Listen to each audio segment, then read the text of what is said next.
Welcome again to our channel Start Smart. Today we are going to discuss the physics part, and the chapter is here force. तो हम आज start करेंगे chapter force से. ये भी आपका 8th class में आता है. देखिए जो फोर्स होता है that is the push and pull. या तो पुश करना या पुल करना. किसी भी ऑब्जेक्ट पर आप फोर्स कब लगाएंगे, या तो आप उसे खींच रहे हैं या आप उसे धक्का दे रहे हैं. अपनी साइड खींचेंगे या अपने से दूर करेंगे. So push and pull is generally the force. Suppose you are taking an object. ये एक ऑब्जेक्ट है आपके पास and you are applying the force from him 3 newton. देखिए जो फोर्स की यूनिट होती है that is measured in newton. Newton scientist ने डिस्कवर किया था. सो दैट्स वाई इसकी जो यूनिट है वो क्या होती है, न्यूटन. अब देखिए जो हम फोर्स लगा रहे हैं, सपोज हम इसको इधर साइड, ये देखिए जिस साइड एरो है हम इस साइड क्या कर रहे हैं, उसको धक्का लगा रहे हैं. 3 न्यूटन का इस पर फोर्स लग रहा है. एंड आफ्टर देन हम इसी डायरेक्शन में ही एक और फोर्स लगाते हैं 4 न्यूटन का. तो जो टोटल फोर्स आपके पास आएगा that will be 3 Newton plus 4 Newton. ये आप टोटल फोर्स लगा रहे हैं अगर वो सेम डायरेक्शन में आ रहे हैं. If you have this object and अगर आपने इसको यहाँ से फोर्स लगाया 3 न्यूटन का और आप इधर से फोर्स लगा रहे हैं 4 न्यूटन का, तो देखिए डायरेक्शन क्या हो गया, ऑपोजिट होगी. पहले इसी साइड से ही आप उसको धक्का लगा रहे थे, लेकिन अब क्या है, इधर साइड से भी लगा रहे हैं और इधर साइड से भी लगा रहे हैं. सो दैट्स वाई दोनों साइड से जब फोर्स लगेगा तो वहाँ पर वो क्या हो जाएगा, कैंसल हो जाएगा. मतलब कैंसल करने का मतलब कि वो हम उसको माइनस करेंगे. तो जो फोर्स आएगा आपके पास वो क्या आएगा, 3n माइनस 4n. मतलब 3 न्यूटन में से 4 न्यूटन को आप माइनस करेंगे. इफ़ इन एनी केस अगर दोनों साइड से आपके पास सेम फोर्स लग रहा है, 4 न्यूटन इधर से और 4 ही न्यूटन इधर से, तो जो आपका ऑब्जेक्ट है वो क्या रहेगा, स्टेबल रहेगा, वो मूव नहीं करेगा.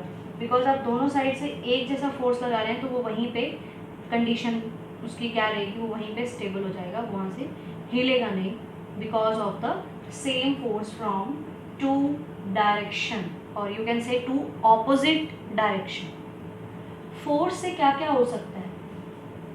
फोर्स जब आप अप्लाई करते हैं तो that change it's state of motion.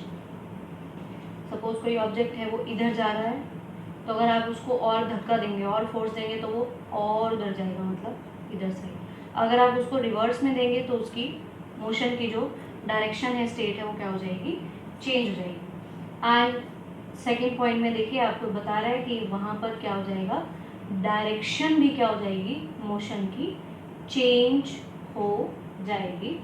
So state of rest is considered to be the state of zero speed. ये आप याद रखिएगा कि अगर आपके पास रेस्ट है, स्टेट ऑफ रेस्ट, उसको क्या कहते हैं कि वहाँ पे जो स्पीड है वो कैसी है, ज़ीरो स्पीड है. State of rest is considered to be the state of zero speed. क्योंकि देखिए जब आपका ऑब्जेक्ट मूव ही नहीं कर रहा, बिकॉज वो रेस्ट पोजीशन पे पड़ा, तो इसलिए वो क्या करेगा, स्पीड उसकी क्या हो जाएगी, ज़ीरो. देखिए अब 2 टाइप के आपके पास फोर्स आते हैं. फर्स्ट है आपका कॉन्टैक्ट एंड सेकंड है नॉन कॉन्टैक्ट.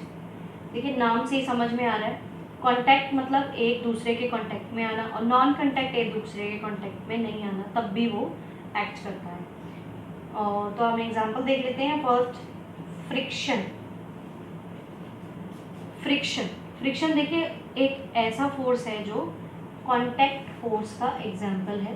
बिकॉज इसमें क्या होता है, आप एक ऑब्जेक्ट को दूसरे के साथ रब करते हैं तो वहाँ पे फ्रिक्शन होता है. लाइक अगर हम इसको इस तरीके से घिस रहे हैं तो यहाँ से हीट प्रोड्यूस हो जाएगी.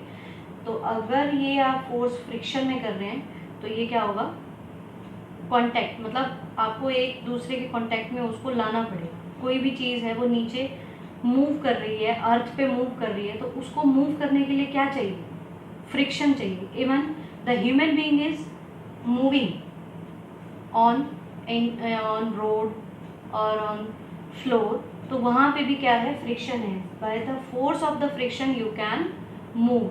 अगर फ्रिक्शन का फोर्स नहीं होगा तो आप फिसलते रहेंगे, आप चल नहीं पाएंगे. After then non contact force. Non contact force में आता है आपके पास एग्जांपल मैग्नेट अगर हो तो वो कॉन्टैक्ट की ज़रूरत नहीं है, वो दूर से भी अगर आप उसको घुमाएंगे तो वहाँ से वो मैग्नेटिक प्रॉपर्टीज शो करेगा. और you can say it like gravitational force. Gravitational force में भी कॉन्टैक्ट की ज़रूरत नहीं है. अगर आप किसी चीज़ को ऊपर से फेंक रहे हैं तो वो ग्रेविटी के कारण अपने आप से ही नीचे आ जाएगा. You don't have to contact in between that object and the earth. तो वो क्या होगा, ग्रेविटेशनल फोर्स. और इसका एग्जांपल आपके पास इलेक्ट्रोस्टैटिक भी आप ले सकते हैं.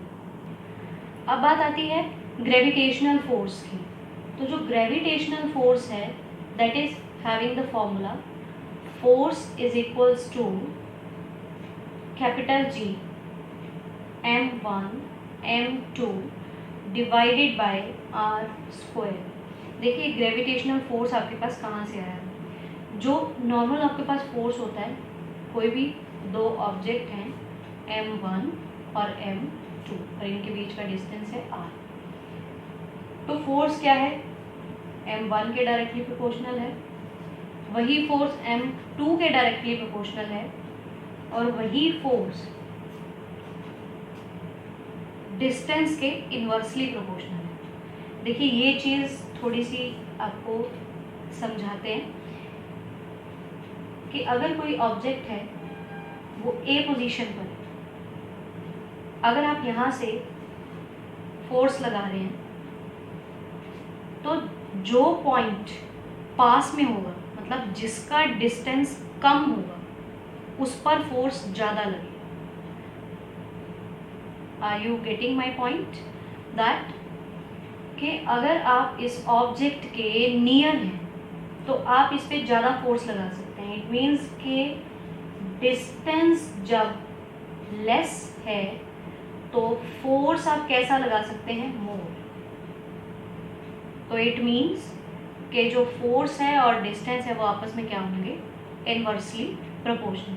सो बाय कंबाइनिंग दीज इक्वेशंस आपके पास जो इक्वेशन आती है that will be m1 m2 and r square. And by removing this proportionality sign you have to put G m1 m2 divided by r square. G is the gravitational constant. ये क्या होता है आपके पास, gravitational constant. Gravitational जो force है that is only the attraction force बोलते हैं इसको, gravitational को. बट जो आपके पास इलेक्ट्रोस्टैटिक और मैग्नेटिक की हमने बात की थी that is depend on nature. वो उसके नेचर पर डिपेंड करेगा. ठीक है. अट्रैक्शन फोर्स किसको बोलते हैं, ग्रेविटेशनल फोर्स को. And if you are having the magnetic force और electrostatic force that is depending on the nature of the substance, कि आप कौन सा सब्सटेंस यूज कर रहे हैं, वो कितना आपस में कंबाइन करेंगे या नहीं करेंगे. जैसे कि if you are having the south and north pole of the magnet, तो अब ये डिपेंड करेगा कि ये कितना स्ट्रॉन्ग मैग्नेट है और आपने इसको कंबाइन किस तरीके से किया है, ऑपोजिट हैं या फिर ये क्या है, सिमिलर हैं.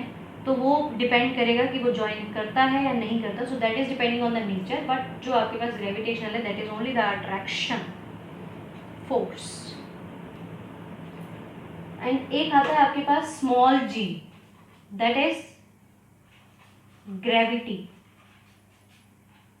इसकी भी वैल्यू फिक्स होती है, दैट इज 9.8. और in the numerical you can take it as 10. To solve it properly तो आप 10 लेते हैं यहाँ पर. This is the gravity. And after the force there is the term pressure. Pressure आपके पास क्या डिफाइन करता है कि आप कितना फोर्स लगा रहे हैं पर unit area. This is the pressure. Pressure के केस में जो you can define like P directly proportional to F and P is inversely proportional to A area. This is why let's see कि ये area के inversely proportional कैसे है. आप कोई भी फोर्स लगा रहे हैं, take the example of a pin और अ स्ट्रैप. जो पिन है उसका जो एरिया होता है वो बहुत कम होता है, और अगर आप उसको किसी चीज़ पर लगाएंगे so that will be pin pointed, आपको वो ज़्यादा तेज लगेगा. मतलब एरिया कम है उसका, नीचे से पिन टाइप है तो एरिया कम है, इसलिए आपको वो ज़्यादा पिंच हो रहा है. और जब आप एक स्ट्रैप लेते हैं तो वो अगर आप स्ट्रैप को इस तरीके से रखेंगे तो उसका क्या है, एरिया ज़्यादा है, तो वो आपकी बॉडी पे प्रेशर को कम डालेगा. सो that's Y pressure is the force पर यूनिट एरिया, कि कितने यूनिट एरिया पर आपका जो फोर्स है आप अप्लाई कर रहे हैं, that represent the pressure. What is atmospheric pressure? Atmospheric pressure क्या होता है? Pressure exerted by air around us. अगर आपके पास एटमॉस्फेरिक प्रेशर डिक्रीज करता है, कब? जब आप मूव करते हैं up. When you move up मतलब हाइट की तरफ जा रहे हैं तो प्रेशर कम हो जाएगा. एंड एयर वेट जो है दैट डिक्रीजेस. कहाँ पर? एयर जो होती है वो थिन हो जाती है, कहाँ पर? Above. And below it should be thick. नीचे जो है वो थिक होगी, ऊपर क्या होगी? थिन हो जाएगी. Then comes friction. फ्रिक्शन भी एक तरीके का फोर्स है, that is the example of contact force, and it is having the types, and the types are like static friction, static. second one है आपके पास sliding friction, and after then rolling friction. three types are there: static, sliding, rolling. static means जो stable चीज है, slide means कहीं से slide कर रहा है, and roll राउंड में रोल करके नीचे आ रहा है. तो जो आपके पास फोर्स है इस पे किस तरीके का लगता है, ज़्यादा लगता है या कम लगता है, ये चीज़ सबसे ज़्यादा इम्पॉर्टेंट है. तो जो फोर्स स्लाइडिंग में लगेगा that is less than static.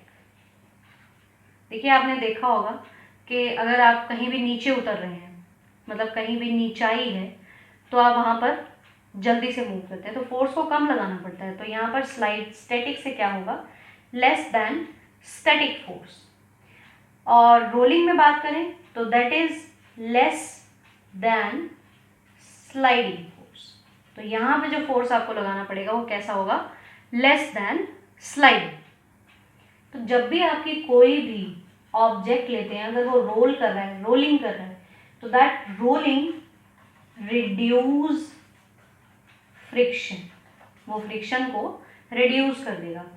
और अगर आपको इंक्रीज करना है friction, if you have to increase the friction, then आप क्या करोगे? आपने कभी देखा होगा कि जो स्पोर्ट्समैन जैसे खेलते हैं तो उनके जो शूज़ होते हैं वो प्रॉपरली इसी तरीके के होते हैं, और व्हीकल्स होते हैं उनमें जो टायर्स होते हैं वो इस तरीके के बनाए जाते हैं कि जो फ्रिक्शन है उसको मेंटेन किया जा सके, ताकि हम अपनी जगह स्टेबल भी हो पाएँ और मूव भी कर सके. तो इस तरीके से उनके इंक्रीज को करने के लिए जो sportsman shoes are made like this and the tyres of vehicles are made like this. और अगर आपको फ्रिक्शन को रिड्यूस करना है, if you have to reduce the friction, then आप क्या करते हैं? लाइक अगर आपने खेला हो कैरम, तो कैरम पे पाउडर यूज करते हैं, that is for the reducing friction. And also machine में अगर हम ऑयल डालते हैं, ऑयल मशीन की वो थोड़ा फास्ट चले, थोड़ा अच्छे से चले, तो वहाँ पर क्या होगा कि उसमें जो जर्क वगैरह है वो ना रहे. So that's why we have to decrease the friction and here we have to increase the friction. कोई कोई कंडीशन होती है जहाँ पर आपको इंक्रीज करना पड़ता है, कई जगह होती है जहाँ पर आपको रिड्यूस करना होता है. So we are having the different methods for reducing and for increasing the friction. और अगर हम बात करें फ्रिक्शन फॉर जो लिक्विड्स में होता है या फिर कह सकते हैं जो फ्लूइड्स में है, friction force exerted by the fluids. Drag friction force on an object in a fluid depends on, किस पर डिपेंड करता है? That depends on the speed with respect to the fluid. उसके स्पीड पे डिपेंड करेगा and also the shape and nature of the fluid. Shape किसकी होगी? Object की. देखिए फ्लूइड की तो कोई शेप होती नहीं है, तो जिसमें आप उसको डालेंगे उसकी शेप और नेचर फ्लूइड की किस तरीके की है उस पर क्या है, फ्रिक्शन फोर्स काम करेगा. And friction act on a ball moving through air. अगर आप किसी भी बॉल से खेल रहे हैं तो वहाँ पे भी वो फ्रिक्शन में काम करता है. तो फ्रिक्शन जो फोर्स है वो बहुत ज़्यादा इंपॉर्टेंट है.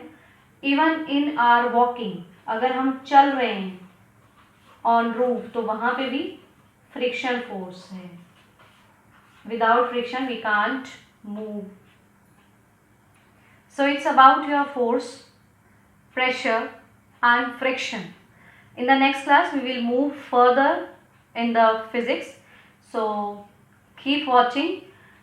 If you are new to this channel, please subscribe and like this channel. And the students who are here, please share it as much as possible, जिससे बाकी भी लोग देख सकें.